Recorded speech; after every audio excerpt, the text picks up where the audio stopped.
Welcome to the Further North podcast, your weekly dose of the North Melbourne Footy Club. My name is Josh and this is a fan-run podcast doing match previews, reviews and everything North. Let's get it started.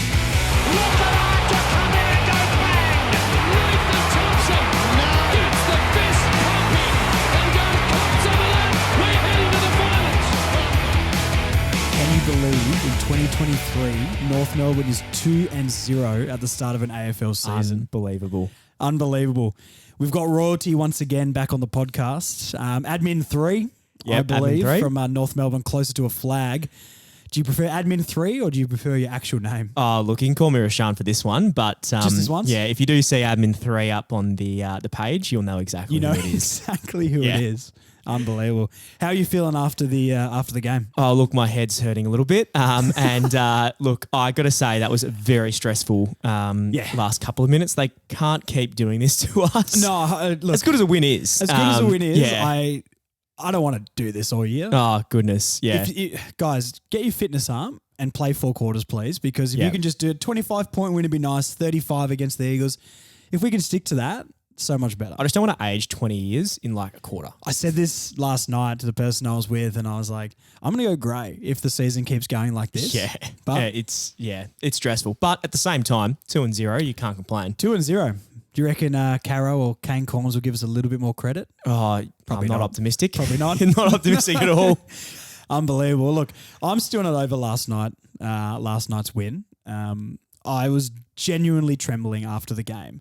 And I said to you just before, I can't believe how much I care. Yeah. I guess it sounds bad, but like the last couple of years, obviously been a little bit more distant or, I kind of knew we were going to lose nearly every single week. Oh, 100%. Yeah. And after that game, the Eagles, but the Fremantle one more so, it reminded me how much I care about North Melbourne and want them to win. 100%. Yeah. Yeah. It got to the point, so like I was telling you before the pod, so my mum and I are massive North fans, and so I was home last night and we were watching the game. Last year and the year before, she'd kind of watch and she couldn't bear to watch in previous years. And then the last couple of years she'd watch because she knew we were going to lose. And then last night it was back. She's like, nah. She went upstairs and I'm like, all right. Told my dad, I was like, all right, looks like we're okay now. Are we a good football team? This is crazy. Yeah, but a lot of shouting, a lot of animation in front of the TV, but yeah, very happy by the end of it. Well, before we get into everything, what we're going to do this episode is we're going to obviously review all the game. We're going to do the positives and negatives. We're going to talk about the team lineup. We're going to do the Sean Atlee Club champ. That's very exciting. Heaps of you guys wrote in with questions. So we're going to answer all the questions. And a bunch of people left me some lovely 5-star reviews on Apple. So we're going to read those out. But before we get into all of that, West Coast, Marvel Stadium, round 1, Bay 29. I unfortunately couldn't go because of work, but tell me all about it. I heard some things. Yeah, so first off, to everyone who came down to Bay 29, thank you very much. It was an incredible atmosphere. So we actually managed to sell out the entire bay. So we had about 320 tickets, got all of them out. So it was a phenomenal atmosphere. I'm sure everyone saw, whether it was on our page or on Marmalade, who shout out to them, absolutely fantastic with their ice bath protests, which you may have seen on Fox Footy or doing the rounds on 7AFL. A couple of little wish versions of Jason Horne-Francis in the crowd. Yeah, a little bit, yeah. But honestly, so much fun. And we will be doing it again for Good Friday. We're just waiting on confirmation for the discount code and just some other finer details. But look, it will be going ahead. We'll give some more information after the Hawks game. So, Brilliant. yeah. Fantastic. Watch your space. It did look like a good time. It was a very good The time. wet toast signs ended up at a club. I can't remember what club it was. No. If whoever it is has that sign and you're listening to the pod, please tell us where you went because that's phenomenal. That is quality. Yes, I saw that doing the rounds. You get on a Sunday morning, you're scrolling on your phone. Exactly, You see everyone posting their club photos, your classic fisheye club photo, and someone was holding the wet toast flag. That was unreal. All right. Let's get into it. The first dot point I've got here. I just want to know how you're feeling. I know we talked about it a little bit just then, but genuinely, like right now, after the adrenaline of that game has worn off, how are you feeling? Generally, I'm buzzing, to be honest, and very optimistic, really. Compared to the previous 2 wins we had last year. I mean, the one against Richmond, we were actually pretty good. But We were. West Coast, it was like That was a disgusting game. Oh, we won because we were less bad than West Coast. Yes. Whereas now, for the first time in a while, I'm looking at the club and I'm like, we're outplaying a team. exactly. We're Yeah. genuinely playing well. I mean, we're yet to see how good West Coast will be this year, but Fremantle is a team that a lot of people are fancying. And I mean, of course, everyone talks about how hard the road trip is to Perth. To be able to play as well as we did, sure, we may have faded away in that last little while, and that's something that's going to have to, Clarko's going to have to work on in terms of just late match fitness. Yeah, for But sure. being able to deliver that quality of football compared to where we were. It's true. And the fact, I don't know, I see some people complaining on different pages, and this is kind of my main gripe. It's like the fact that you're able to complain about an 8-point lead against Freo away from home Yes, yeah. shows how far we've come as a club, really. Absolutely, yeah, absolutely. I was sitting on the couch last night going, oh, the lead's not enough. And the person I was with was like, but you're winning. And I'm like, it doesn't matter. Yeah. I've been hurt before. Exactly, yeah. But no, they were 100% right. It's like, yeah, we are winning. And I almost feel like it's 10 years Yeah. ago and we're at near the top of the ladder and that sort of Exactly stuff again, right. you know? It's Yeah. wild. Like compared to last year where I was happy, like I was celebrating and I'm like, oh, we're in this and we're 45 points down at halftime. yeah, if it was under 50, we were all like, all right, good effort Yeah, from the boys. exactly. Which Yeah, I is, think- looking back now, not good. Oh, we got within 10 goals of the 16th best team in the comp. Fantastic. We are massive. We're improving. Unbelievable. All right. What we're going to do first, we're going to go over the team lineup. So I've got the team lineup here. And was there any surprise selections for you when the team was announced on the Thursday? Yes, there was a little surprise in the name of Daniel Howe. Daniel Howe, yeah, which I'm sure we'll get to. Yes, that was the main surprise over Will Phillips. Absolutely. I would just really like to see Will get some minutes. Yeah. At first, I was like, okay, give him a chance with Daniel Howe. Yep. Yeah, unfortunately, wasn't it for me. In terms of that would be the only real Yeah. big surprise for me because after Will came on as a sub against West Coast, I was genuinely really impressed by him. Yeah, so was I. Yeah. I just really think he just needs more minutes, needs a bit more time on the field, even if he's just playing as a medical sub every week. Like Half a game or something Yeah. under his belt and then in a few weeks' time. exactly him right. on the Like park, he's yeah. good enough. So Absolutely. I'd like to see him go in more. Yeah, I guess the only other change was Aiden Core. Obviously Goldstein coming in, Yes. but we don't need to talk about that. I mean, Right. Goldie was Timeless. really good on the Yeah. night and, probably should have played round one, but I think, 100%. I explained that last week in my opinion. Everyone was coming in. Well, people are asking you all week why Goldie got dropped. And I was Yeah. like, you can't drop someone in round one because they haven't played a game. Exactly And right. Yeah. Nick Nat wasn't playing, so we get a chance to give our second ruckman a crack. That's all it was to me. Exactly right. And Goldie's aging, and you want to know whether your number 2 ruck is good before Goldie retires. Yeah, before he goes and we're just Yeah. stuck with some beanpole. Exactly that right. jumps at the Yeah, ball, because then we know whether we need to go to the draft. And look, Exactly. before his injury, X has done pretty decently. So Yeah. I'd like to see more of him around the ground, though. Yeah, I guess. absolutely. But look, we'll see. yet to be seen. Aiden Core was the only other one, I guess. I know I've had my gripes with Aiden Core. Yeah. But I actually thought he was good. No, he's pretty solid. But yeah, you didn't have an issue with Core coming Not in. really. No. Cool. Okay. Well, look, that's basically all the team. It's good that we're kind of picking consistent teams as well. Yeah, absolutely. Yeah. Other than last year between chopping and changing and Jack Marnie and players like that Oh, getting a geez, run and yeah. you're like, Look, I love you, Jack Marnie. yeah, and I we know know. admins. I know the other 2 admins do love him. I know we've got. We all love Yeah. Jack Marnie. Yeah. How did he get the number one? I do not know. How did he get yeah. number one on his back? I mean, it goes with illustrious players like Hamish McIntosh. I loved Hamish McIntosh. Big H. He loved the punt, didn't he? He did. Yeah, he did, didn't he? He went down to the Cats. He did for a Remember year. that? Yeah, That's he right. went down to the Yeah. Cats. Do you remember when Nathan Grimer played for the Bombers for his last? That's right. Yeah. I was talking to an Essendon fan at work a couple of days ago about all the top-up players that Oh, yeah, they of got. course, Like yeah. the Essendon legend James Kelly and Paul Chapman and Yeah. Nathan Grimer. I can't remember who else there was. Oh, there was another I can't remember. Anyway, it was a Yeah. fantastic chat just reminiscing Yeah, absolutely. about all that. Yeah. All right, positives and negatives time. I think last week, I did the negatives first last week, and I felt like I brought the mood down. I wanted to end on the positives, but I don't know. I think we're going to start with positives this week, and we've just got a couple of little negatives, nothing too bad, but we'll get into the discussion points. So my first point here is the fast starts. Yes. I think yeah, absolutely. very unusual. What do you think about 'em? Yeah, the fast starts. Again, I'm sort of going off compared to last year and just We how have much to. we've improved. Yeah, absolutely loving it at the moment. We're clean, composed Yeah. off centre clearances. And also just happy to run and carry the footy as well. It's true. Like I was talking to one of my mates after the game, and it's just good to not see us just hold up the footy at halfback and just hoik it 50 metres up to a big contest. Yeah, and it gets turned over and it's straight back over the head. Exactly right. We're doing some corridor running. We're actually doing some overlap handballs. Some link up, yep. Oh, link up is absolutely fantastic. And kicking on the lead, like I said before the round one game, I'm like, if I can just see us hit a mark on the lead and we're consistently like at least trying to do it. Absolutely. Even if we're not, it's like, well, what's the worst that can happen? Like they might rebound or we get a ball up in a stoppage inside the forward 50. Yeah, I think it was Tom Powell maybe, same as the week before, where he had a time where he looked like he was about to send that thing as far as he could. Yeah. He stopped, put his eyes down and tried to hit a target inside the forward 50. And it's just so good to see things like that now. I think my biggest gripe, like yours was the kicking inside the 50 to a target. Mine was just having players around the ball and link up play, because we never seemed to have any numbers around the ball last year. And now we seem to be able to move the ball around with little handballs and, you know, get clean possession to then be able to kick it into the 50. Yeah, absolutely. Yep. Clarko on the sidelines. Oh, how good was Clarko on the sidelines? He was so good, yeah. When he did holding the ball on the side. That was incredible. Loved it. Yeah, we had a good laugh at that. Absolutely loved it. You know, every goal celebration and that sort of stuff. I love that he's standing down on the sideline with the players down there as well.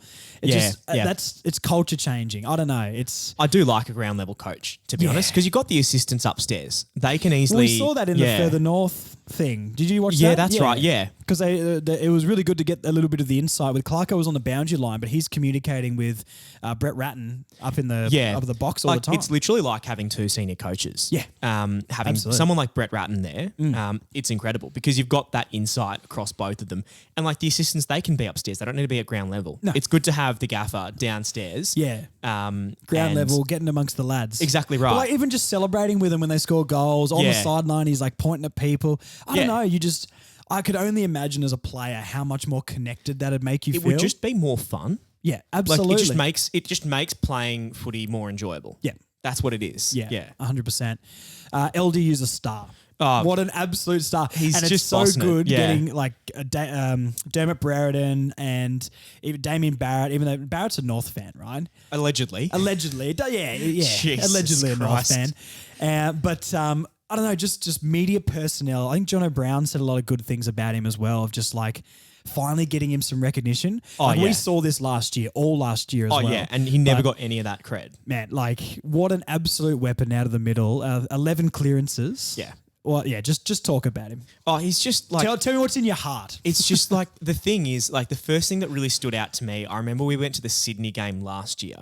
That was when I was like, okay, he's Is that the one where Jaden Stevenson kicked it to right. Buddy? And he just literally, and he just stood there. Yeah, just stood there with his back facing to him. So he's kicked 7, but I just remember seeing him in centre clearances. The ones that we did win, he would just move like butter. Yeah, like he just is so smooth. Yeah, his ability. He picks the ball up so clean. You see the one on the wing, and he scooped the ball up one hand and just tucked it under his arm, and off he goes. That's the thing about him is like for me, his movement stands out. Yeah, and he just seems to be a step ahead of everyone else, and he runs on top of the game. Yeah. He is able to, he's just in complete control. Because like a lot of players, especially some of the younger ones, while they have improved, they do seem like they sort of are quick to make a decision and quick to rush. You can sort of tell that he's got that process going on. Yeah. He can really think about it, take a step back and be like, hey, I don't need to kick this as far as I can.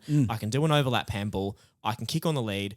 I can actually make a decision that's actually going to, end up maybe in a score involvement. Yeah, Cunnington being in the middle with him would give him so much confidence, even for a little 1-2, where he can get the ball, feed to Cunnington. Cunnington is at the moment, one of the only guys who I think can really have good, clean, quick hands. Yes, feed it back to him and get him going forward. And I think as well, it's good having those real like stocky, hard nuggety players like Zerha and Cunnington, but to have like a smooth, quick mover. Yeah, but like a big body as well when he can do that. Like that Cripps sort of build as well. Oh, 100%. Yeah. Like, I've seen Cripps, like when you see him up close, it's just amazing how someone so big can move so fast and be so agile. And LDU's really starting to get that. So, I mean, look, he's very early on in his career. He's been around the block a bit too. Like it was his 4th or 5th year. Yeah, I mean, he's really just coming on now. But I mean, relative to some players, don't really bloom until like quite late sometimes. Oh, true. But he has been in bad sides as well. It would be hard. Maybe I just haven't had the chance to really notice him that much. But he's really just popped up. Like, in his 4th year. Yeah. Zerha 6 clearances as well. So. Yeah. Yeah, 17 clearances between Zerha, LDU. Cunnington also had 6. Oh, yeah. Loving Zerha in the middle, Yeah, really. it's nice, isn't it? I hope Port Adelaide down in Tassie, I'd like to see a little Zerha tag on a certain individual. Oh, no one in particular. No one in particular. Won't name the midfielder, but that would be It'll nice just be a tag. nice little icy introduction to Tassie, I reckon. As cool as you like. Exactly right. But yeah, look, because his goal kicking will take care of itself. He can kick goals if he wants to. Yeah, absolutely. And if he gets himself in a position to. But he's just good on ball. And I do like that Clark, and this is the thing I like about Clarko, he sort of sees what each individual player is good at and where he can sort of use their skills. I think this is what he did at Hawthorn too, where you find like a Sheezel. Yeah. You know, maybe not the greatest footballer just in general. He's clean, but he knows where to play him to get the best out of him. Yeah, 100%. And I think that's sort of the Kane Turner role this year. Yeah. Which we'll get onto, but he's very good at just finding the player's strengths and putting them in a position to capitalize on the strengths, but not lose anything from the weakness. Oh, absolutely. Yeah. I said last year as well, our centre clearances are fine. Either we were in the middle. If we got, and I said this in the first or second podcast, the one before week 1, if we got first use last year, we were good getting the ball out of the centre. Oh, everything else we were atrocious at. Yeah. We couldn't, like you said, we can't hit a mark on a lead. And our back line was very disorganised. Yeah, incredibly disorganised. But we've always been pretty good at getting the ball out of the middle. So it's good to see that taking another step as well. The Shees, man. Here we go. Unbelievable. The silky Shees. Yeah. As cool as you like, and the only other dot point here for him is obviously that toe poke at the end of the game. The match, and it is the match awareness. Like, it's such a small thing, and everyone's talking about it now, but genuinely, like, at that moment of the game, I think there was something like, was it 28 seconds or something like that? Like 20 seconds. Yeah, something around that. Just to be able to toe poke that ball away from the goal line. Yeah, that's absolutely. so smart, because you think a second gamer would be worried that he's going to get tackled or he's under pressure, and your instinct would be to take that through the sticks. Yeah, and a lot of players, like, at that point in the game, the score goes out the window. Yeah. And you just kind of go into players' instinct and you're just like, oh, I've got to rush this through. Yeah. But for someone like that match Shees, awareness. to be able to be like, with 20 seconds left, I've just got to get this as far away from the goal line as possible. Yeah. I mean, again, it could have well ended up in the hands of a Fremantle player, but he knows that, like, we're definitely not going to get the 4 points if I rush it. So I just like that composure under pressure to be able to make that decision. It was incredible, really. Yeah, absolutely. Yeah, those little 1%ers like that, it quite literally won them the game. Yeah, I thought Sheezel was actually pretty quiet, and then all of a sudden I heard he had like 20 disposals to half time. There was a bit, and I was like, I don't remember seeing him much. It's a bit of Sam Gibson about that, isn't it? Yeah, it's just like he just racks up 20 possessions, and you're like, where did he get the ball? Where did he get all that? That's exactly what it was like, because I was saying to the person I was watching the game with, like, I haven't seen as much Sheezel this week, but it's his second game, and all of a sudden he's got 20, and I'm like, when? Exactly, yeah. But yeah, in that game, he definitely came into it a lot more. But a cheeky 20 by me not noticing him. And that's the thing. You don't necessarily have to be getting like lots of possessions in big moments, like a Paddy Dangerfield or a Gary Ablett. There is a lot to be said about a player that gets a lot of possessions unnoticed, because think about all the score involvements. Think about the scoring chains, the good players that come from that. Yeah. If they didn't have him, and to move the ball that well, who's gonna link up in that situation? Well, that was like Comben last week with his 6 score involvement, or was it 11? Right. It was one or the other. It was quite good. That's good. a big disparity for me. I should probably check the stats, but he had a lot of score involvements last week, and it's good they're tracking that sort of like an assist. Yeah. The players who can get that in there. All right. Logue, big marks. I loved Griffin Logue this game. He's fantastic. Yeah. And I said to you before, imagine if we did not have him right now. Oh, yeah. You know what I mean? Like, I mean, we don't have to imagine. We've got 2021. Really, I didn't want to bring it up. It's too soon. Yeah. It's too soon, and that's still triggering me. A little bit. Same. I've still got mega anxiety from that. I just thought the defense was really, really solid. Griffin Logue standing up against his old team. He took some big marks. It started off a tiny bit shaky, but you're back at home. I don't know. I would be nervous too. You're probably getting revved up by the entire. Imagine the whole stadium in front of 30, 40,000 Dockers fans, and absolutely. 200 of your supporters. Really, absolutely. And it's like, He was just cool, calm, and collected. But it was the defense in general. And I'm going to point out here, my man Aiden Core. Have never been the biggest Aiden Core fan, but that was the best game I've seen him play. It legitimately was. Yeah. I thought he was tidy. Bergman, who I did say maybe isn't up to the level last week. Yeah, I think maybe I stand corrected on that. Look, our man Bergman was, he's genuinely impressed me. Yeah, he was really good. He got 100% disposal efficiency on the exactly night. right. Yeah. That's unbelievable. Like, yeah, I thought he was a little bit 50-50 last week, and there was some moments in crucial times where he didn't make the right decisions. Yeah. But that's a massive improvement. I thought he was really, really good. And he hasn't. How long has he been on the list for? Well, that last year was his first year. It was, yeah. So I think. if he's only 2 years in, like he's got a lot of development to go too. And if he's playing games like this now, it shows a lot of room for potential growth. The other thing I did say last night was Miller Bergman's hair is exactly what Larkey wishes his mullet was. 100%. Yeah. Look, I love Nick Larkey. I'd marry Nick Larkey on the spot right now. But he's got the stringiest mullet I've ever seen. And when he sweats, it just looks a bit dead. It does, doesn't it? It looks like sort of like a dead possum or something like that. Oh, jeez, You know what I mean? But Miller Bergman's got such a thick head of hair. It does, yeah. He's a handsome man. Now that you mention it, I'm like, holy I'm telling shit, you, it does. Yeah. You watch out for that man's hair throughout the year because Nick Larkey is jealous of Bergman's hair. Oh, absolutely. And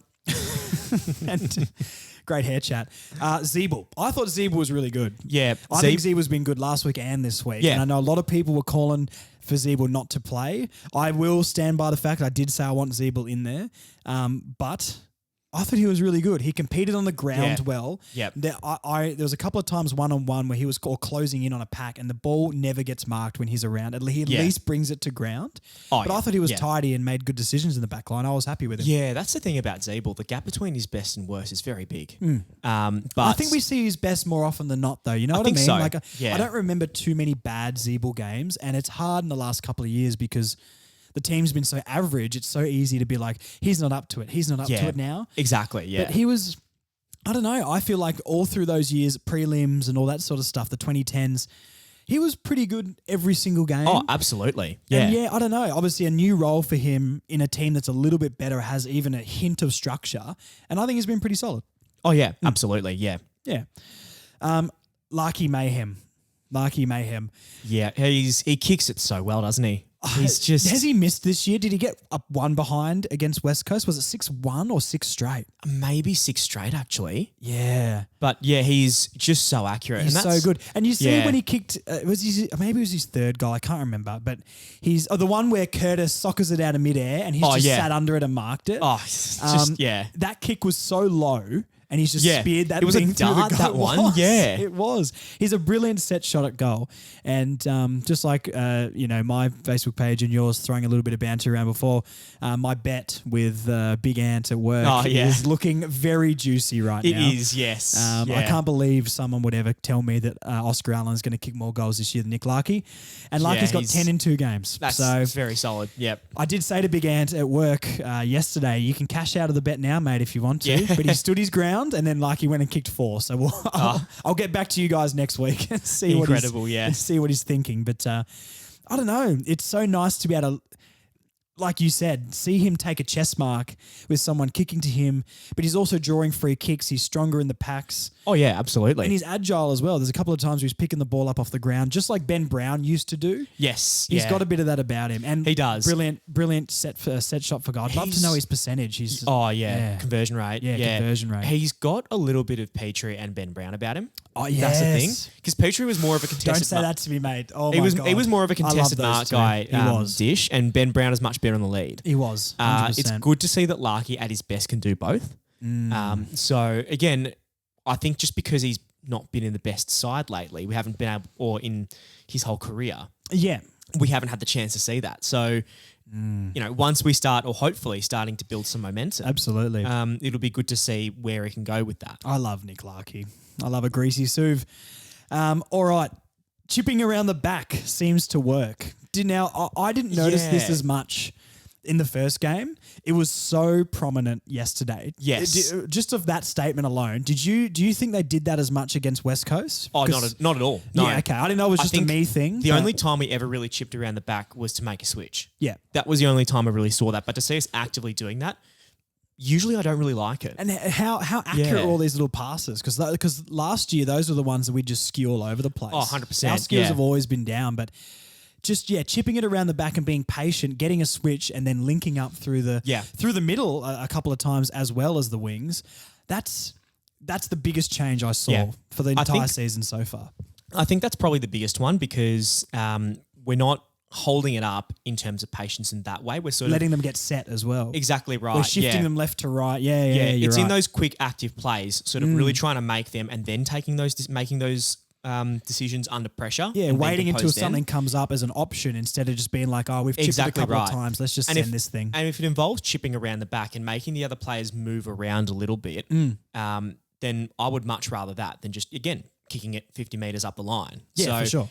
It's just making so many more better plays and it's just making for much more exciting footy. And I think it's bringing Sheezel or like this Dacos role that people are talking about now. Our halves back's going to be the new midfielders. And I guess having a classy player like Sheezel on there, these little chips are getting him into the game to push from half back into midfield because when we had the ball sort of front of centre, you could see him sort of at the back of all the packs as well and sort of pushes in a little bit to see if he can interfere with the play. Yep. And I thought that, I don't know, these are just these little things that, is this what structure looks like? Yeah, exactly. It's, oh my God. It's just so weird it's been such a long time since we've played structured football. Yeah. And it's in a way jarring, but also exciting. Should we build Clarko a statue now in Arden Street? Oh, at this point, it'd be rude not to, wouldn't it? I think so. Yeah. Paper mache, I don't care. Whatever gets it up quicker, just chuck something of him at the club already. Absolutely. I love Clarko. Imagine what we can do when we play 4 quarters. Once again, we're up by 22, and that was our biggest lead of the game, just like the week before against West Coast. That was even more like, 35 points. 35 points. So, and they're young. Every young team deals with this, and I'm not too worried about it right now because almost like my Gunners in the Premier League right now. Yeah. Championship teams find a way to win games. If anyone is a Premier League fan here, Arsenal have won a few games this year by the skin of their teeth. Not that North Melbourne's going to win the Premiership or anything like that, but it's just a sign of a better team that when it does get real gritty and tough, 2 weeks in a row, we've been able to hold on and stick it out whatever way possible. You can't always play beautiful football and just cruise to the end. And the fact that we can actually stick those games out now is massive because as we know, if we got in those positions last year, no chance. Oh, and like not even last year, I think previous years. I remember 2013 when we lost like 7 games by less than a goal. The fact was that the Lindsay Thomas Yips days? One of them. It was one of those. Yeah, it was one of those I years. Love Lindsay though. It's just good to see us hold on to really close leads and be composed in those situations. Yeah. It just shows a great deal of maturity. And like you said, my pet peeve is when people talk about teams that win by less than a goal consistently and call them really lucky. And it's like, but at the end of the day, they're in front. Exactly. I agree. Yeah. I absolutely agree. It's like with Collingwood last year. It's like, no, but like they're in a prelim. You don't win 7 games by less than a goal without being mature enough and composed enough to hold on to those leads. Exactly. That's not lucky. That's consistently composure under pressure. I agree. And the amount of times that the Freo could have got that ball through even for a point and we held our nerve on the goal line. Yeah, 100%. Is unreal. Is absolutely unreal. Okay, here we go. Steve-O. Yes. Your man. That is the perfect, maybe not perfect, but that is the Jaden Stevenson type game I want. 100%. I don't want him up the ground. I know it sounds nice to have him in the midfield and it's good that he can get a couple of games that he was decent in, but that is what I want Jaden Stevenson to do. And that is what last week I said Jaden Stevenson needs to do. If you can have 12 touches, you need to have 2 goals. 2 or 3 goals, 12 touches, and just make something happen when you're in that forward line. That's what he needs to do every week. Exactly right. Just having that more positive scoreboard impact. Even if you're only getting a few touches, if you're getting on the board, that's good. I don't know, maybe it's just Optus Stadium he likes playing there. He loves it. Yeah. We'll just only play him at Optus Stadium. Every time we play away, he'll just live there and then we'll just recruit him for those games. It's like when we play Richmond, we just swap the coach out for a week. Oh, absolutely. Yeah. So Clarko, if you're listening, we know Brett Ratton's going to get a game. Exactly right. Clarko's going to have he's out with congratulate Brett Ratton on his debut coaching at North Melbourne. 100% record at North and then we'll get Clarko back in. Exactly right. That'd be brilliant. Yeah, no, good on Steve-O as well because I was critical of him last week and we all were. He's going to be like this though. Yeah. But you can't have him at his best if you can't deal with him at his worst. Oh, I think. 100%. Without him making some sick BMX tricks. Yeah, absolutely. I don't know. I think he's the icing on top, isn't he? And we don't quite have the cake yet. Yeah. And it's like, if we were pushing for the 8 and he was sort of 50-50 every week, then he probably doesn't get in the side. But he's got too much talent. Yeah. And we're maybe we're too far down the ladder and still building for him not to play with that talent alone. Yeah, absolutely. He earned his spot for next week 100%. And no, I'm actually happy he turned up. Yeah, 100%. My other point here, it 100% was not over the line before the siren went. Yeah, no. Do I believe that? No. Am I going to say that to everybody this week when I talk footy at the barbershop? Absolutely. 100%, yeah. Absolutely. Yeah. Guys, don't let anyone bring you down this week because this is all we're going to cop. And there's going to be something every single week. Every person who doesn't support North Melbourne is going to say Fremantle should have got the ball, right? But what they're talking like is they were going to kick a goal and win the game. That was 50 metres out on the boundary line at most, unless it's it's Dom Sheed levels of craziness. That's a point at max. Yeah, right? exactly right. And that's still a good result over in the West for us, even though I would have been so upset. Oh, I would have been shattered. Yeah. But it's that's the thing. Like, and I know we were saying before for recording, we were talking about how we're like, look at the press, just talk about everything other than the fact that we won away. We played well. Yeah. And it's already happened. You see footy on 9. Like Damien Barrett, of course, I've got opinions about him. It was Matthew Be more Lloyd. biased, Damo. You're a North fan, mate. Cut the bike. Oh, no. It's just like, like at this point, Damo, just either come out and say you're a North supporter or just admit you're a closet Carlton fan. Like at this point, if I had $1 for every time I've heard you say something along the lines of Carlton's an exciting young team with A-listed talent, I'd be a fucking millionaire. Yeah, absolutely. Absolutely. But it's just like, I don't know what it is. Like this is just sort of this. You could make a whole podcast about this, really. Absolutely. But that's a good podcast idea for when we get belted by the Cats or something this year. Every single time Actually, Cats 0-2, so maybe not. We'll belt them. Maybe, yeah. Anyway. But the thing is, it's just every single time we do something big, it just seems like everyone tries to or at least in the press, tries to focus on everything other than us. Yeah. 100%. An individual moment like that. And I really don't even think this is a bias like North Melbourne supporter thing. No. It's been three or 4 years of hearing nothing but negativity and the club's on the down. And I'm not saying that's unjustified. Yeah. But we saw the changes the club made before the season started. Yeah. And I don't know if I said this on the podcast last week or the week before, but I stupidly turned on Footy Classified. I was busy doing literally anything else. Oh my God. I can't believe I did that. Listen to the waffle coming from Carro and Kane Corns, just slaughtering the club. Oh, jeez. It's just unbelievable. And it's like we come out against West Coast and we do well. And then, look, Sheezel was tight. West Coast, good fight back. Yeah. Like, what are you guys talking about? And now it's all going to be like, well, Fremantle should have got a free kick. It's like, doesn't mean they would have won. Exactly. You know and by I mean? their logic, they're saying we're terrible. Okay, by your logic, Fremantle lost to North Melbourne, who you say are terrible. Yeah. Like, that's by your logic, that's more an indictment on them. Yeah. I think we genuinely played well. And I we think did. Fremantle is better than what... We played better than we played against West Coast. 100% we did. So, yeah.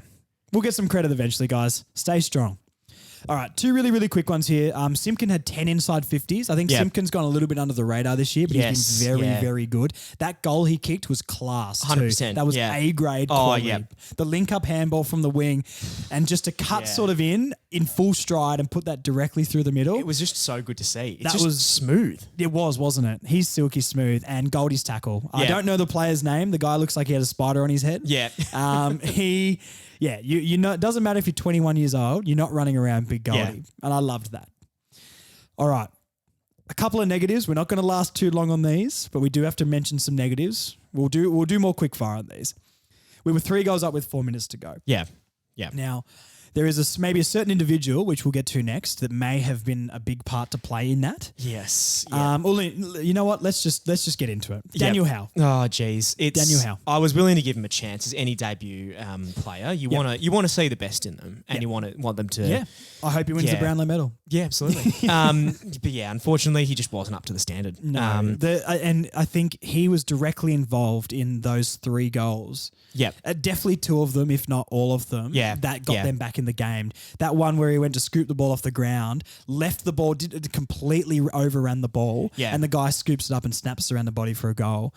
That's criminal. I think the other one was on Jaeger O'Meara where Jaeger O'Meara sort of the kick was fumbled he didn't kick it very well, but it was lucky that O'Meara sort of turned at the right time. A bit stiff, but still you've got to stay on your man better than that, and obviously capitalised off all of those. So a rough one for Howe, but I don't know. I don't want to be too critical, but we also need to say the truth and what we're all thinking as North fans.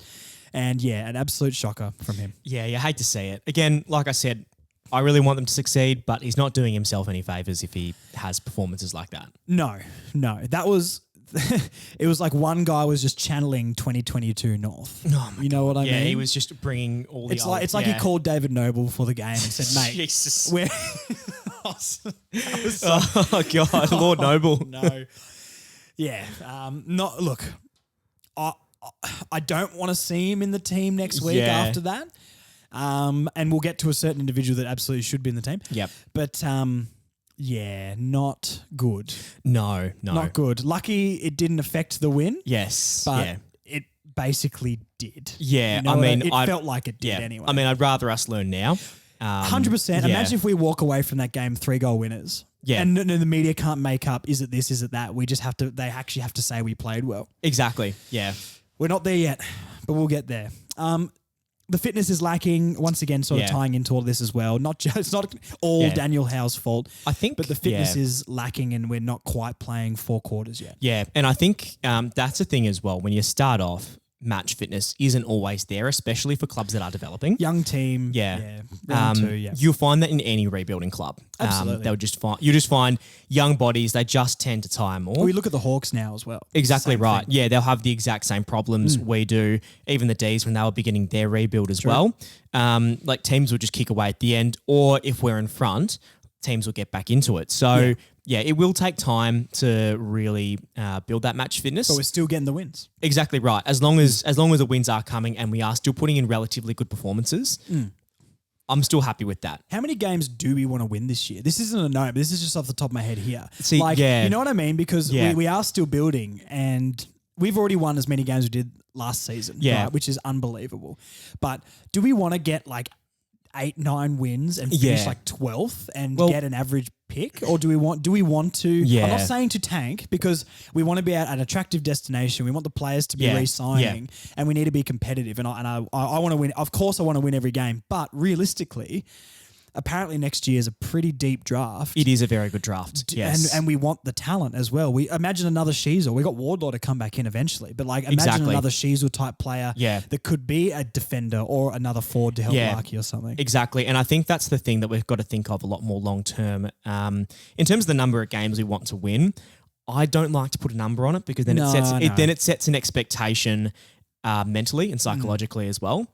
At least, in my personal life, I find that, if I set a goal for that sort of thing, doesn't really work out, and I kind of sort of set the bar. Okay, I'm going to do that and no more. Yeah. It's a cheesy, like all the Premier League managers say it, like 1 week at a time. 1 week at a time. Legitimately, that is one of the most boring but true things to say in a press conference. When they talk about how far can they go, I'm just going to go, realistically, I just like us to beat Hawthorn convincingly next week. Absolutely. I'm not even thinking about like the rounds ahead.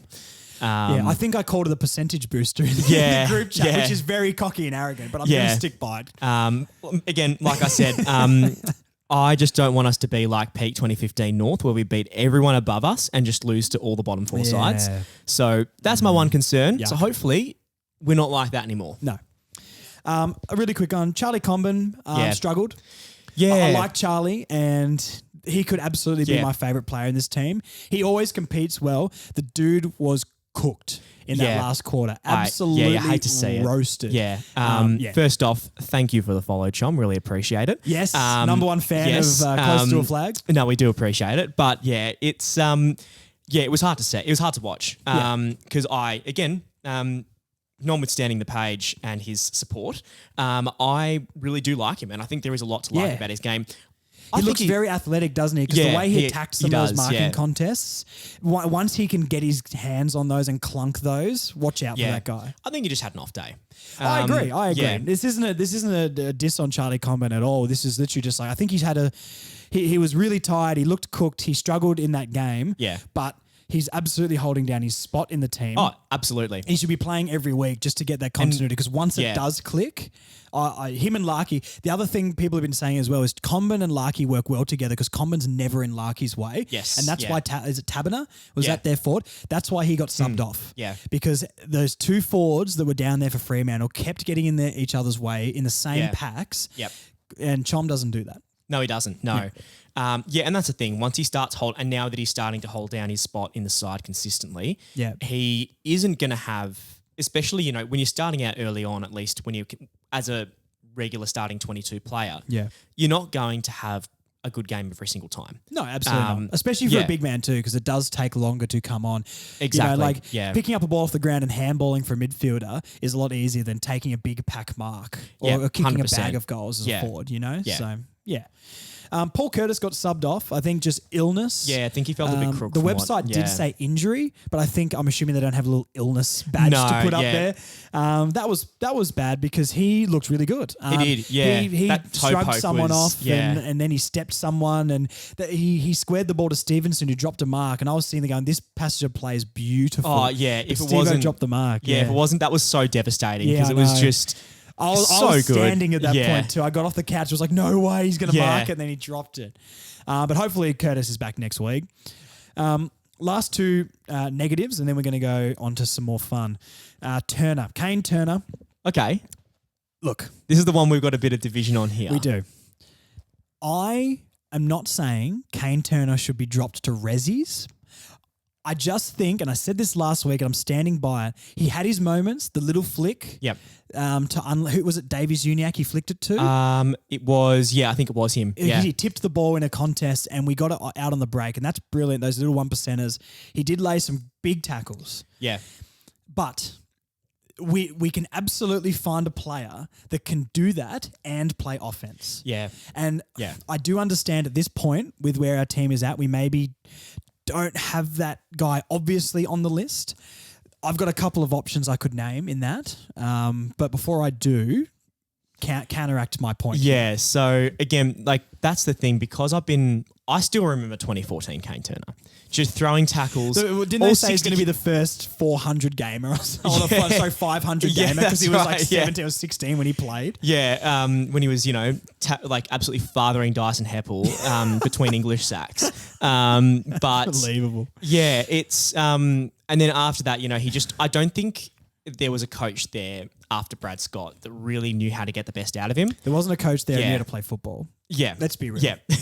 We watched it. Oh, yeah. We watched it. 100%. And that's the thing with Kane Turner. I think that there is a lot to like about him at his best. I think he's still trying to rediscover his best. There have been much more, not necessarily glimmers of it. Yeah. And again, his tackling is absolutely insane. If he was a FIFA card, tackling would be 99. I don't know about the rest of the stats. 99 tackling, yeah. Yeah.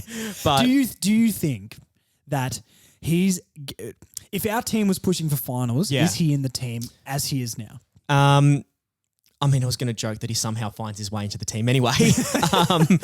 Well, he seems to keep doing it. He does, yeah. Because do you know what I mean about the thing that if he gets the ball on the wing and he's got to kick the ball forward, I don't have confidence. He's going to turn it over. He's going to miss the target. And I just don't know if there's a spot in the game in 2023 for a guy who's just good defensively and tackling and pressure. But is he going to play in the back pocket tagging Michael Walters? No, he's not. Exactly. Is he going to play in the forward pocket instead of a Paul Curtis? Curtis Taylor, who was also great on the day? No. So you know what I mean? And if he's keeping a Will Phillips or even for me an Aaron Hall out of the team, I just don't. I know they're different players. Yeah. But it is interesting. I know it's harsh because I'm not 100% on this point because I don't think he gets dropped, even though I would probably change him to the sub. But I don't know. Do you know what I'm trying to say? No, I do know what you mean. Yeah. That's a thing. Yeah. It's just you want to. Yeah. I'd like to see him succeed. I want to see all the players succeed. But we've got to be honest with what they're producing right now. And he's coming up in big moments and defensively, and that's good. But what if in a scenario he gets that ball instead of Davies Uniacke when he ran forward and kicked that goal? Well, it's different, isn't it? Well, I think this is a big year for him just to show why he should be on the list, why he should be picked every single week. Because it seems like now people are, or at least Clarko's at least starting to get the best out of him. Yeah. Now it's just a matter of him building on that, doing it more. Yeah. Yeah. So I think, look, I would say give him the year, give him the season to like sort of see how he goes. That's a lot of games. Yeah, it is a lot of games. But okay. Look, I've liked his development so far. Yeah. It's just a matter of time just to see whether he continues it. Shock to everybody, I'm not on the selection committee. So he's probably playing next week. Changes that we'd make to the 22. That's good for positives and negatives. Changes that we'd make to the 22. So the two I've got, Phillips needs to play instead of Howe. Yep.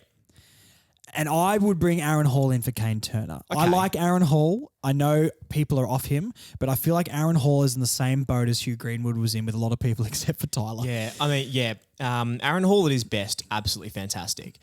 What maybe... But we're a better team moving the ball around in the back now. Yeah. And how much does Sheezel give us off half back? Imagine if we have Sheezel and Hall both off half back. Yeah, now that you mention it when they're both firing. Yeah, maybe... Because we're more solid down there. Yeah. You know what I mean? I guess, if you can... I mean, Kane Turner is a medical sub. I would put that, and that was the last point. I would put Turner as the sub. I don't think Turner deserves to get dropped. I would probably... I just want to see Phillips play because I feel like Phillips... He's not the same player as Kane Turner defensively, but I think he does more offensively that can counteract it. Yeah. I mean, we know how we feel about Howe after that one game. And I don't know, Hall got 37 touches in the VFL or something like that. And doing with how our amazing. defense is looking right now, I just think he clicks in really, really well. And I don't hate more experience. Yeah. Oh, having those experienced players, yeah. Is there any other changes you'd make? No, I think you've pretty much nailed it on the head there. Have I swayed you with with Aaron Hall coming in over Kane Turner? Now that I sort of look back and I think about or if not Kane Turner, is there anyone else maybe that comes out of the team for Hall? Not at the moment, no. Hall is one of the... Because if Bergman didn't play that well last game, I would be saying that. Because I said that last week. I would change Hall for Bergman. Yeah. I think Bergman's done enough as well. I think he has as well. I think he has as well. Look at that. Look at our squad, all deep. You know, they've got too many players. Too many players. We never thought we'd get here. We are massive. We are massive. All right. This is what everyone's been waiting for. We're going to do Sean Atley Club Champ votes. Yes. And then we're going to get onto the questions and the 5-star reviews. Yep. So, currently, this is what the leaderboard looks like after one round. Last week, LDU, Sheezel, and Larky got the votes. Sheezel 3, Larky 2, LDU 1. Yep. Okay. So this week I'm giving LDU 3. Yep. 3 votes. He was the best player on that field. A slightly more controversial one, Griffin Logue gets 2 votes for me. Yep. Now, and Larky 1. Okay. And the reason I say that is because I think Shees is unlucky to not get a vote here. But I love what Griffin Logue did. Once again, if we didn't have Griffin Logue in that back line, we don't win. Especially with Mackay down, right? Yep. And my fears of Aiden Core, even though he did play well, right? Griffin Logue going back to his old stomping ground in front of the fans who were booing him all game, taking some of those contested pack marks, being a pivotal cog in that back line, which is weirdly working so well. Yeah. I'm giving him 2 votes. Okay. I have to give him... I just really want to give him 2 votes. Unless you can convince me otherwise. Because Larky definitely deserves more. I wish I could give all of them 3, to be honest. But Larky, that's classic Larky, mate. He kicked 6 last week. Not good enough, mate. He only kicked 4. I want 6 every game. There you go. Well, that's the thing. I'm a little bit more generous. I will, again, LDU for me, 3 votes. That has to be it. He's just a cut above, really. Yeah. I would swap Logue and Suv. I just think 4 goals away from home. Again, 4 goals straight. I don't disagree. I just think like that, the composure that he has in front of goal, absolutely fantastic. Yeah. And I do think Logue, while he's not necessarily a 2-vote performance, I do think that he should be up in the top 3 just because of his ability to make those big pack marks up in full back. A couple of good punches away as well. Yeah. Yes, He knows because like some players just do it like they're uncontested and they just decide to punch the ball away, and it's like there was no point doing that. No, I agree. But he's composed and able to make the decision as to which one I'm going to do. Yeah, I think I'm giving him the 2 because it was his old team. Yep. And because Mackay's not there, I just know how pivotal he is.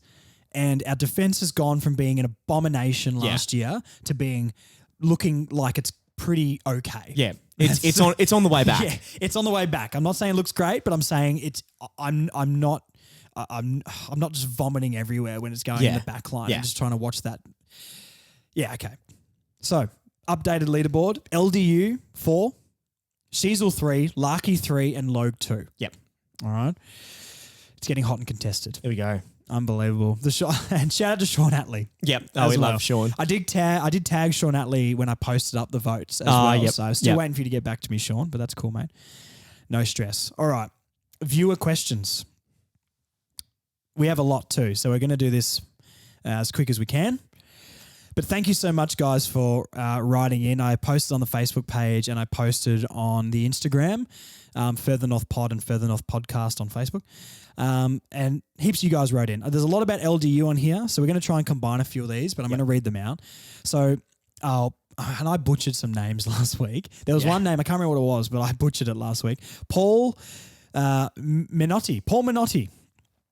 How good was Sheezel again last night? We have a system and a structure. Keep up the good work, Josh. I'm enjoying your podcast. Thank you heaps, Paul.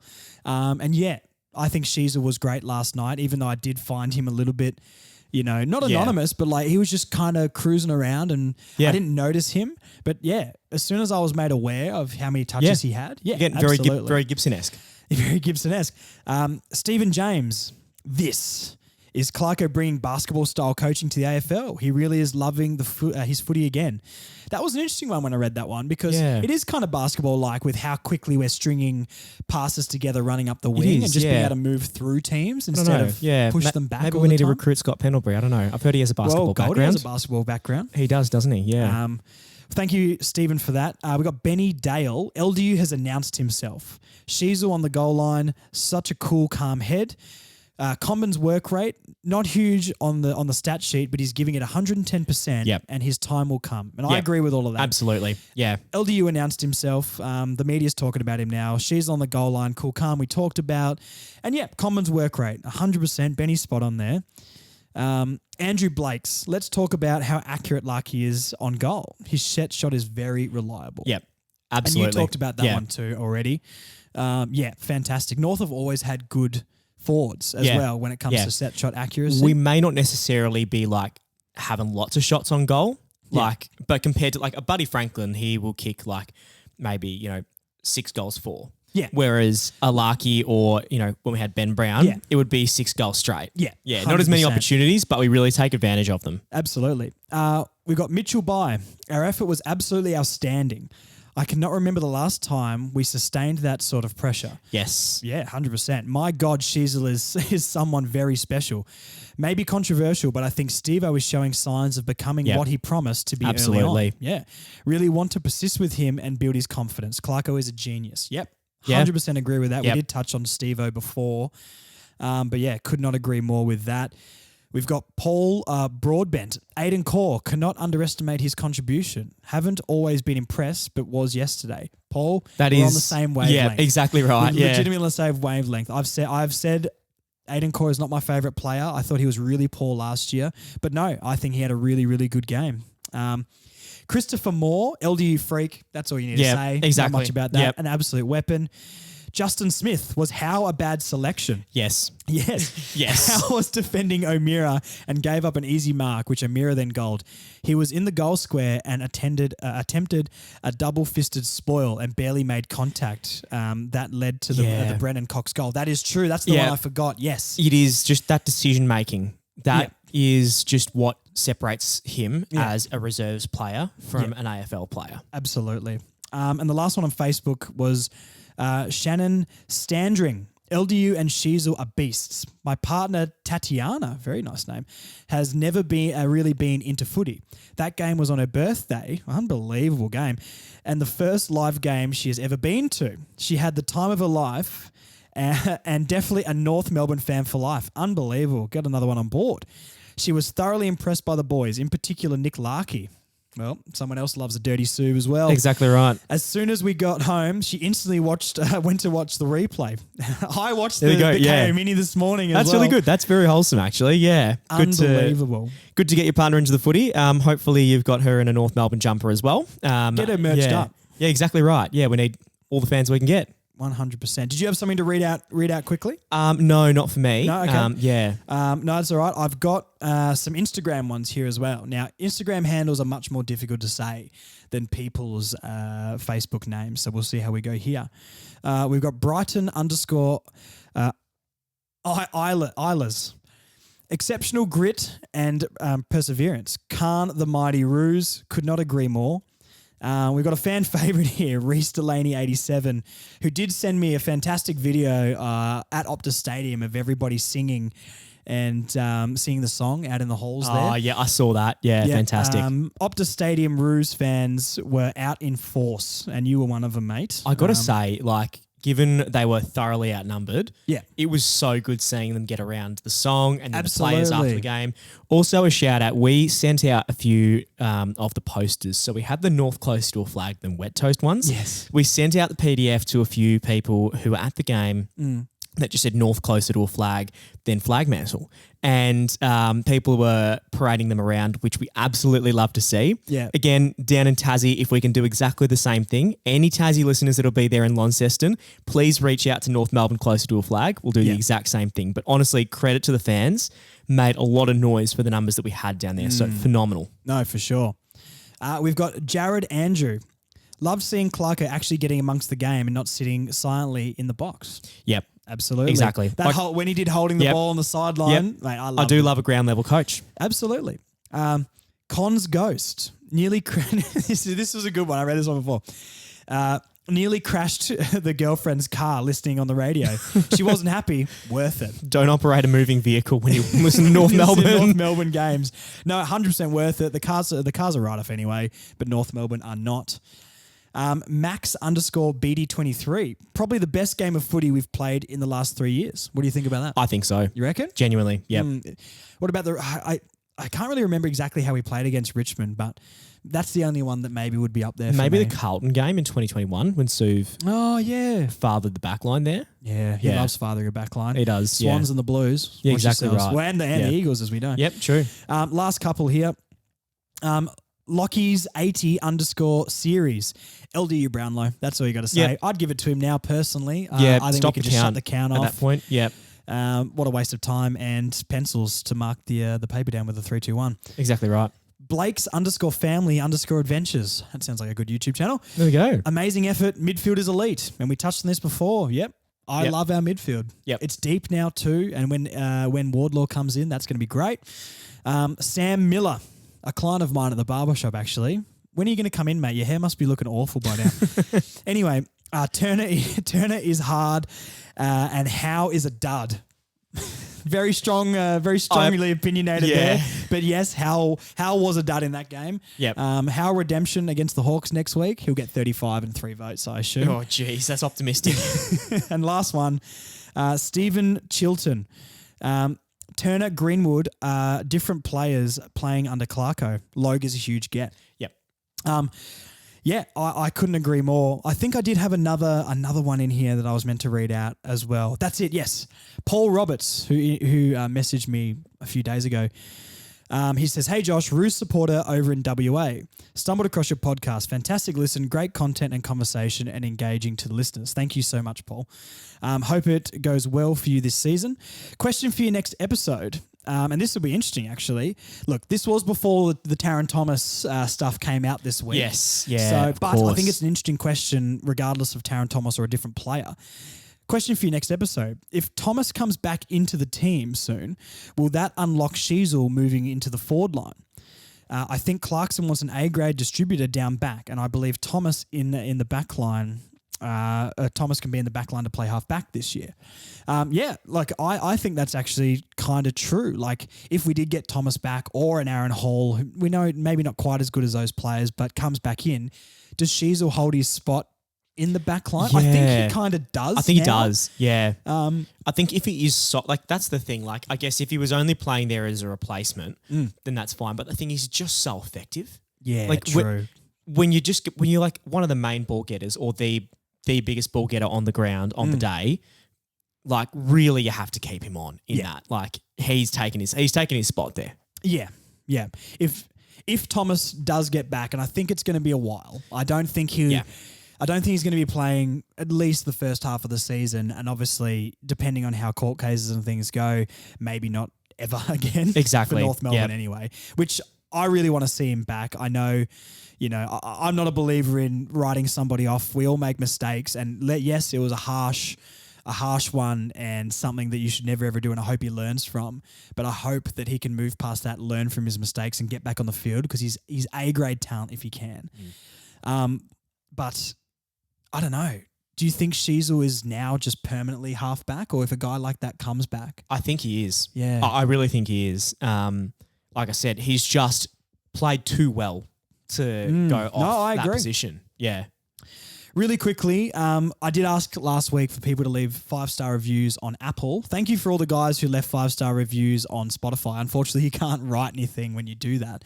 But on Apple, I've just got a few to read out, and then we can get into a little Hawks preview. From Ruse Rule. 5 stars. Thank you so much. Well done, Josh. The new podcast is great. Love hearing your take and insight into how the North are going. Looking forward to the next episode. Go Ruse. Thank you so much, mate. Or as you can say, up the room. Up the room. Absolutely. We've got Ruboy 1982, an experienced veteran in the Ruse game before my time. Great find. Love the content and great conversation. Make being a Ruse fan optimistic once again. And that's what we want to do. Exactly. That's what your page wants to do as well. Like the page title says, or subtitle, optimistic about the future. Absolutely. Terrence07, all the best, Josh. Off to a great start. Thank you so much. QLD Roo, nice start, Josh, with a thumbs up. And that's all the reviews. Yep, so thank you so much, guys, for doing that. Very and good. if you do want to leave another review on Apple, write something down and I'll read it out. But thank you so much for the love already. We're only, 5 episodes in, and people seem to like me talking about North Melbourne. So that is very, very strange. All right. Hawks preview. Yes. The old percentage booster down in Launceston. Yeah. Give me your thoughts. How do you feel right now? The Hawks got belted, I think, today. Let me just double check the score. 81 points, I believe. Was it really? How are you feeling about next week down in my stomping ground where I grew up? There we Launceston. go. Yeah. Okay. Everyone get down. Is it called UTAS Stadium? Yeah, it's University of Tasmania. What was it called? York Park back in my day. It was Aurora Stadium. There was Aurora Stadium there for a bit. Yep. Let's not talk about what happened in 2012. 13. Oh, geez. I was sitting in the pocket for his 13th as well. It was pouring with rain. Yeah, that's right. And I was sitting in the forward pocket right in front of where he kicked it as well. I had footy that day, and I remember at quarter time we were in it, and then by the end of the game I just see we're down by 100. That was regrettable, but anyway, back to hopefully what will be a more successful day. Look, I would really like us to capitalise on, I guess, where Hawthorn are, and really use this as a percentage booster. We need a bit of a statement win, I think. Exactly. If we can go in this week, well, you know what? If we go in this week and say we did them by 35, 40 points, the media will be like, Hawthorn aren't good though. Yeah, we need to twist the knife. How many points does it have to be for Kane Corns and Carro to say something good? I would always say not enough, but we have to go 23-0. Oh yeah, absolutely. That's the only way. Yeah, but really, I think it would have to be like a 50, 60 point win. If for people to really notice. Yeah. But like I just alluded to before, the one thing I'm always nervous about being a North fan is just we struggle against teams that are struggling. I know. I went in cocky there saying a percentage booster, but I am nervous as well. And this is going to happen every game this year. I think because this is the first game we've really gone into where people expect us to win. Because we were slight favourites against West Coast, but it was 50-50. Yeah. So this is the first game where we're going in and people are like, they've should seen win what the we game. can do as well. Yeah. Yeah. Realistically, this is the first time in a long time. And for a lot of these players, the first time ever, they've had the expectation of you have to win. You will win today. Yeah. So that's true. Yeah, that's a great point, actually. Yeah. That's a different expectation because when you play against a team that is better than you, you have nothing to lose. Correct. You play so you play out of your skin almost because you know that the other people are better than you and you have to work harder. Because that's where the complacency can set in, I guess. It is 100%. Like Carlton when they went to play Adelaide last year, they just had to win it to make the finals, and they went in there going, "We'll win. We'll beat these guys." Exactly right. Yeah, I can't imagine them doing that after the last few years. You wouldn't think so. And if there's any game Clarko's getting up for, it's the one. Hawks. I was going to ask you, what will Clarko do to these guys after the game if we lose? Do you reckon? Oh, geez, I do not know. He's not going to be happy with that. Have we ever seen 22 players dropped? Oh, jeez. Just swap the twos. Just the VFL team again for Good Friday. Just see Blake Drury make his debut. Absolutely. About time. I think Clarko's really going to want to win this one. Yep. And I've been talking to a couple of people this week about this, and everyone's been saying, but the Hawks play down in Launceston really well. They play that wider field really well. Well, who was the coach when they played it really well? Alistair Clarkson was the coach. Yeah. So that can cancel that out. Surely Clarko's got enough knowledge of this team and Sam Mitchell as a coach. I mean, he taught Sam Mitchell everything. Exactly. Surely there's nothing Sam Mitchell knows that Clarko doesn't. Exactly right. You would think. You'd hope so. Yeah. Prediction then? Look, I am going to say... I'm going to say North by 35. 35. I'm not going to say anything. I'm not going to say it's a big percentage booster just yet. No. I don't like to predict extremes just because I've always been a little bit more on the conservative side. I think we will be in control the whole day. Look, we were for 3.5 quarters against Fremantle, who are a much better side. We absolutely were. So, but now our game style, chipping it around the back and linking up a lot more, which is not uncommon for every other team, but it's out on display now. Yeah. But do I think the Hawks can counteract that in a week?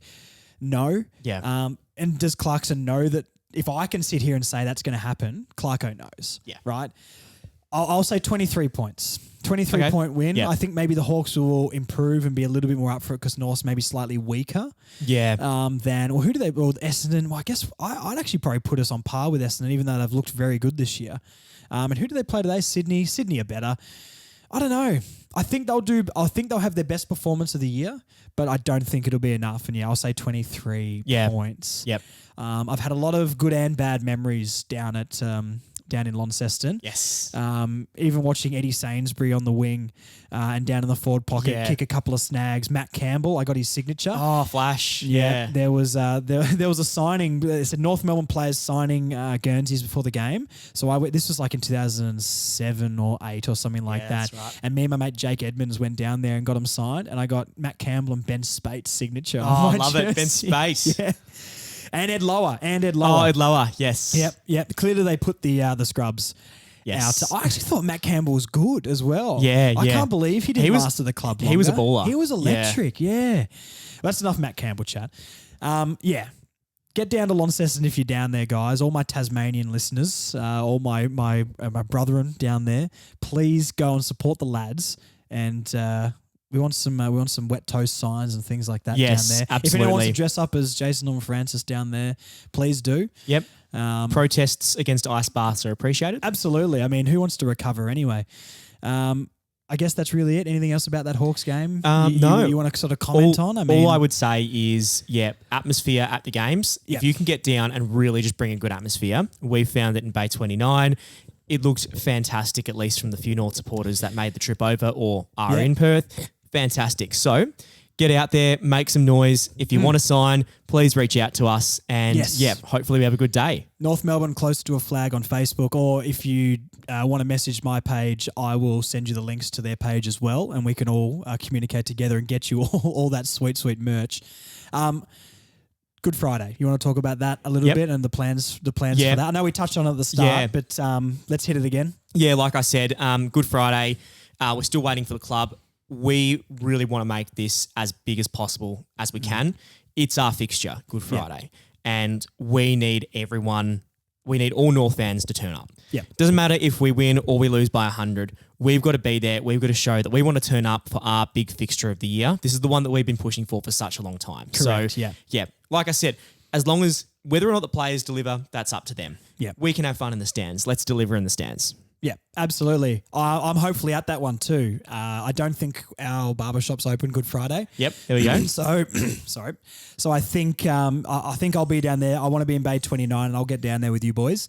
Everyone get along because we want to get more stuff on Fox Footy. Yes, So, absolutely. Yep. and what we want to do this game, Nick Larkey kicks a goal, and I want to start the Sue. Yep, the Ronaldo Sue. Yep. Nick Larkey kicks a goal. I'm telling you right now, I'm running down that aisle, and I'm going to sue, and I want everyone yelling Sue.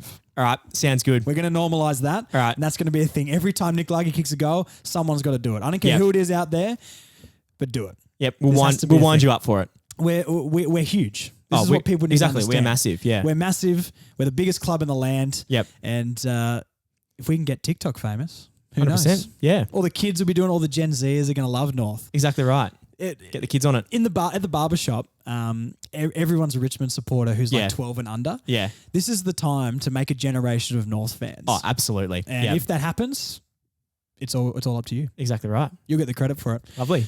All right. Anything else you want to touch on? No, I think that's all. That's a longer podcast. I'm assuming it's an hour or so. I don't know. Yeah, about that. Yeah. Hopefully some good banter and chats in there. But thank you for listening again, guys. 5-star reviews, if you can, leave them on Apple or Spotify. I'll read out your comments. Thank you for engaging with the Facebook page. I love when you guys send me messages. I got like 5 or 6 messages after the game just saying how good was that. It's nice creating a little community of North fans along with Close to a Flag guys and the podcast I've made. And we're all sort of banding together and doing that. Yep. Absolutely. Coming together and having a laugh, throwing around some banter at times when they were a bit tough, but we all know we're moving in the right direction now, and that's just going to unify everybody as we go forward. So keep on doing anything. North Melbourne Close to a Flag. I've got all my pages up there. Follow all of it and engage with us. We'll see you in Bay 29 for Good Friday. Yep. And is Harry Mackay and Ben Mackay going to play on each other? Do you think they put Ben back in for this game? You'd hope so. I'm not optimistic though. I don't know if I want Ben to come back like his first game back to be against Harry. Yeah. Have you listened to their podcast, the Ben and Harry I need podcast? to, yeah. I've listened to the first couple of episodes. Actually really good. It's classic brother banter. Yeah. But I don't want to listen to it if Harry gets the better of Ben if it's his first game back. But he'll serve him up one as well on that podcast. So Aiden Cole will lock him up, don't worry. Or Daniel Howe will get the job on Harry Mackay, so that'll be fun. All right, guys, thank you for listening. Thank you to Sean, Admin 3. Yes. Sorry, I didn't want to use your other alias. No, that's all right. Thank you so much, guys. We'll hear from you soon. Go Roos. Up the room.